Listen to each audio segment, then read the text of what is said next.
Hello friends, once again welcome back to my YouTube channel. ഇന്നത്തെ വീഡിയോയിൽ എങ്ങനെ നിങ്ങൾക്ക് വിൻഡോസ് 7 പെൻഡ്രൈവ് യൂസ് ചെയ്തിട്ട് ഇൻസ്റ്റാൾ ചെയ്യാമെന്ന് നോക്കാം.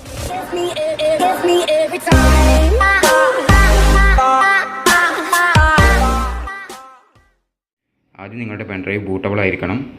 അതുപോലെ ഇനി ബൂട്ടബിൾ ആക്കാൻ അറിയാത്തവരാണെങ്കിൽ എൻ്റെ വീഡിയോക്ക് താഴെ നിന്ന് കമൻറ്റ് ചെയ്യുക.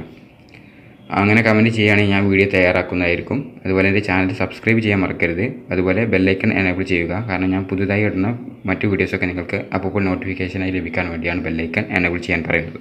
അപ്പോൾ നമുക്ക് വീഡിയോയിലോട്ട് കിടക്കാം. ആദ്യം നിങ്ങളുടെ ബൂട്ടബിൾ പെൻഡ്രൈവ് നിങ്ങളുടെ കമ്പ്യൂട്ടറുമായി ആദ്യം കണക്റ്റ് ചെയ്യുക.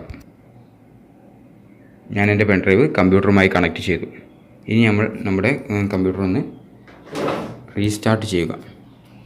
താഴെയുള്ള റീസ്റ്റാർട്ട് ബട്ടണിൽ ക്ലിക്ക് ചെയ്ത് റീസ്റ്റാർട്ട് ചെയ്യുക. ഓരോ സി പി യുക്കും ഓരോ ഇവിടെ കയറാം. അതിനുശേഷം F2 അടിക്കുക.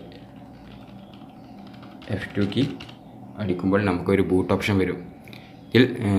ഇവിടെ നമുക്കൊരു സൈഡ് ആരോ, അതുപോലെ മൂവിങ്ങിനാണത്. സൈഡിലോട്ട് ലെഫ്റ്റ് ടു റൈറ്റിലായിട്ട് മൂവ് ചെയ്യാനാണ് നമ്മൾ ഈ സൈഡ് ആരോ ക്ലിക്ക് ചെയ്യുന്നത്.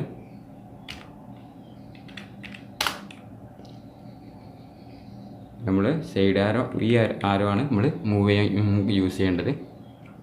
അതിലൊരു ഓപ്ഷൻ കാണാം ബൂട്ട് എന്ന്, അത് സെലക്ട് ചെയ്യുക. അതിലേറ്റവും താഴെ ബൂട്ട് ഓപ്ഷൻ എന്ന് കാണാം. ഇവിടെ ബൂട്ട് ഓപ്ഷൻ ഓൾറെഡി USB ഫ്ലാഷാണ്. ചിലപ്പോൾ ഇവിടെ ആ ഡിസ്ക് എന്നോ അല്ലെങ്കിൽ CD എന്നൊക്കെ ആയിരിക്കും. അപ്പോൾ നമ്മളത് USB ഫ്ലാഷ് അപ്പോൾ സെലക്ട് ചെയ്യണം.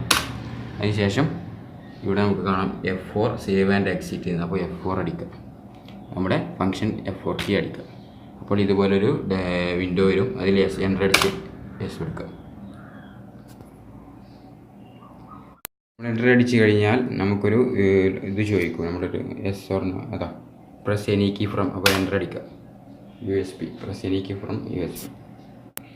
വിൻഡോസ് ഈസ് ലോഡിങ് ഫയൽസ് എന്ന് കാണാം. നമ്മൾ എൻ്റർ അടിച്ച് കഴിഞ്ഞാൽ press any key from USB എന്ന് കഴിഞ്ഞാൽ ഇങ്ങനൊരു അതുപോലെ ഇത് വരും, ഇൻ്റർഫേസ് വരും. അതിനുശേഷം സ്റ്റാർട്ടിങ് വിൻഡോസ് എന്ന് വരും. ഇപ്പോൾ നമ്മൾ വിൻഡോസ് 7 ഇൻസ്റ്റാളേഷൻ്റെ കോൺഫിഗറേഷനിലോട്ട് കയറാൻ പോവുകയാണ്. ഇതുമായി ബന്ധപ്പെട്ട എന്ത് സംശയങ്ങൾക്കും എൻ്റെ വീഡിയോയ്ക്ക് താഴെയുള്ള കമൻറ്റ് ബോക്സിൽ നിങ്ങൾക്ക് കമൻറ്റ് ചെയ്യാം. അതുപോലെ മറ്റുള്ള വോയിസുകൾ എങ്ങനെ ഇൻസ്റ്റാൾ ചെയ്യാമെന്നുണ്ടെങ്കിൽ അത് നിങ്ങൾക്ക് നിർദ്ദേശിക്കാവുന്നതാണ്. ഇവിടെ നമുക്ക് ഇതുപോലൊരു ഇൻ്റർഫേസ് കാണാം. ഇവിടെ നമുക്ക് ഈ ലാംഗ്വേജ് വേണമെങ്കിൽ ചേഞ്ച് ചെയ്യാം. ഒന്നും ചെയ്യണില്ല, ജസ്റ്റ് ഒന്ന് നെക്സ്റ്റ് കൊടുക്കുക. നെക്സ്റ്റ് എടുത്തു കഴിഞ്ഞാൽ ഇവിടെ ഒരു ഇൻസ്റ്റാൾ നൗ എന്ന് കാണാം. അത് ക്ലിക്ക് ചെയ്യുക. ഇവിടെ എപ്പോഴും നമ്മൾ സെലക്ട് ചെയ്യുമ്പോൾ നിങ്ങളുടെ വോയിസ് ഇൻസ്റ്റാൾ ചെയ്യുന്നതിന് മുന്നേ നിങ്ങളുടെ ഡിവൈസ് എത്ര ബിറ്റാണെന്ന് നോക്കുക. 64 ബിറ്റാണോ അതോ 32 ബിറ്റാണോ? 32 ബിറ്റാണെങ്കിൽ 86ഉം 64 ബിറ്റാണെങ്കിൽ 64ഉം. പിന്നെ നമ്മളെപ്പോഴും ഇൻസ്റ്റാൾ ചെയ്യുമ്പോഴെപ്പോഴും വിൻഡോസ് 7 അൾട്ടിമേറ്റ് സെലക്ട് ചെയ്യുക. വിൻഡോസ് 7 64 ബിറ്റിൽ അൾട്ടിമേറ്റ്, നിങ്ങളത് 32 ആണെങ്കിൽ 32 ബിറ്റിൽ അൾട്ടിമേറ്റ് സെലക്ട് ചെയ്യുക. അൾട്ടിമേറ്റ് ആകുമ്പോൾ അത്യാവശ്യം എല്ലാ ഫീച്ചേഴ്സും അതിലുണ്ടാവും. എന്നിട്ട് നമ്മൾ നെക്സ്റ്റ് കൊടുക്കുക. ഇവിടെ അഗ്രി ചെയ്യുക. അക്സെപ്റ്റ് കൊടുത്തിട്ട് ടിക്ക് കൊടുത്തിട്ട് നെക്സ്റ്റ് കൊടുക്കുക.